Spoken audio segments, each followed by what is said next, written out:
श्री सत्यनारायण कथा द्वितीय अध्याय। सूत जी बोले, हे ऋषियों, जिसने पहले समय में इस व्रत को किया था उसका इतिहास कहता हूँ, ध्यान से सुनो।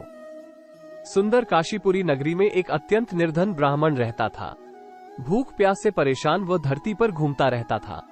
ब्राह्मणों से प्रेम करने वाले भगवान ने एक दिन ब्राह्मण का वेश धारण कर उसके पास जाकर पूछा, हे विप्र, नित्य दुखी होकर तुम पृथ्वी पर क्यों घूमते हो? दीन ब्राह्मण बोला, मैं निर्धन ब्राह्मण हूँ, भिक्षा के लिए धरती पर घूमता हूँ। हे भगवान, यदि आप इसका कोई उपाय जानते हो तो बताइए। वृद्ध ब्राह्मण कहता है, सत्यनारायण भगवान मनोवांछित फल देने वाले हैं, इसलिए तुम उनका पूजन करो। इसे करने से मनुष्य सभी दुखों से मुक्त हो जाता है। वृद्ध ब्राह्मण बनकर आए सत्यनारायण भगवान उस निर्धन ब्राह्मण को व्रत का सारा विधान बताकर अंतर्धान हो गए। ब्राह्मण मन ही मन सोचने लगा कि जिस व्रत को वृद्ध ब्राह्मण करने को कह गया है मैं उसे जरूर करूंगा। यह निश्चय करने के बाद उसे रात में नींद नहीं आई। वो सवेरे उठकर सत्यनारायण भगवान के व्रत का निश्चय कर भिक्षा के लिए चला गया। उस दिन निर्धन ब्राह्मण को भिक्षा में बहुत धन मिला, जिससे उसने बंधु बांधवों के साथ मिलकर श्री सत्यनारायण भगवान का व्रत संपन्न किया। भगवान सत्यनारायण का व्रत संपन्न करने के बाद वो निर्धन ब्राह्मण सभी दुखों से छूट गया और अनेक प्रकार की संपत्तियों से युक्त हो गया। उसी समय से यह ब्राह्मण हर माह इस व्रत को करने लगा। इस तरह से सत्यनारायण भगवान के व्रत को जो मनुष्य करेगा वो सभी प्रकार के पापों से छूटकर मोक्ष को प्राप्त होगा। जो मनुष्य इस व्रत को करेगा वो भी सभी दुखों से मुक्त हो जाएगा। सूत जी बोले कि इस तरह से नारद जी से नारायण जी का कहा हुआ श्री सत्यनारायण व्रत को मैंने तुमसे कहा। हे विप्रो, मैं अब और क्या कहूँ? ऋषि बोले, हे मुनिव, संसार में उस विप्र से सुनकर और किस किस ने इस व्रत को किया, हम सब इस बात को सुनना चाहते हैं। इसके लिए हमारे मन में श्रद्धा का भाव है।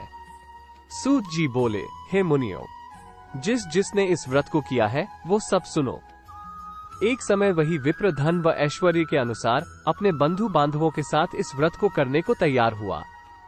उसी समय एक लकड़ी बेचने वाला बूढ़ा आदमी आया और लकड़ियां बाहर रखकर अंदर ब्राह्मण के घर में गया। प्यास से दुखी वो लकड़हारा उनको व्रत करते देख विप्र को नमस्कार कर पूछने लगा, आप ये क्या कर रहे हैं तथा इसे करने से क्या फल मिलेगा? कृपया मुझे भी बताएं। ब्राह्मण ने कहा कि सब मनोकामनाओं को पूरा करने वाला ये सत्यनारायण भगवान का व्रत है। इनकी कृपा से ही मेरे घर में धन धान्य आदि की वृद्धि हुई है। विप्र से सत्यनारायण व्रत के बारे में जानकर लकड़हारा बहुत प्रसन्न हुआ। चरणामृत लेकर वह प्रसाद खाने के बाद वह अपने घर गया। लकड़हारे ने अपने मन में संकल्प किया कि आज लकड़ी बेचने से जो धन मिलेगा उसी से श्री सत्यनारायण भगवान का उत्तम व्रत करूंगा। मन में इस विचार को ले बूढ़ा आदमी सिर पर लकड़ियां रख उस नगर में बेचने गया जहां धनी लोग ज्यादा रहते थे। उस नगर में उसे अपनी लकड़ियों का दाम पहले से 4 गुना अधिक मिलता है। बूढ़ा प्रसन्नता के साथ दाम लेकर केले, शक्कर, घी, दूध, दही और गेहूं का आटा ले और सत्यनारायण भगवान के व्रत की अन्य सामग्रियां लेकर अपने घर गया। वहां उसने अपने बंधु बांधवों को बुलाकर विधि विधान से सत्यनारायण भगवान का पूजन और व्रत किया।